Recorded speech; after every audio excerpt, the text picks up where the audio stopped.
ိုက်လဲဆိုတော့ဘယ်လိုကြိုက်မှန်းတော့မသိဘူးဖြူလေးကြိုက်တယ်ပန်းရောင်လေးကြိုက်တယ်ခဲရောင်လေးကြိုက်တယ်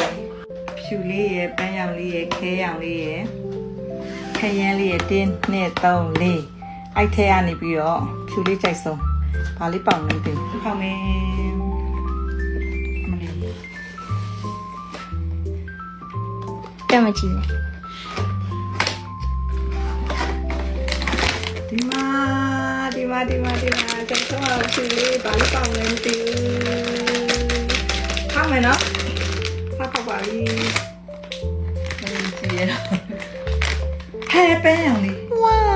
ပန်းရောင်လေးလည်းကြိုက်ပါတယ်ဒုတိယကြိုက်ဆုံးလေးအမေချစ်စရာလေးဒုတိယကြိုက်ဆုံးလေးပောက်သွားတယ်ပန်းရောင်လေးလည်းကြိုက်တယ်မျက်လုံးလေးချစ်စရာလေးပါနော်ကျေးဇူးတင်ပါတယ်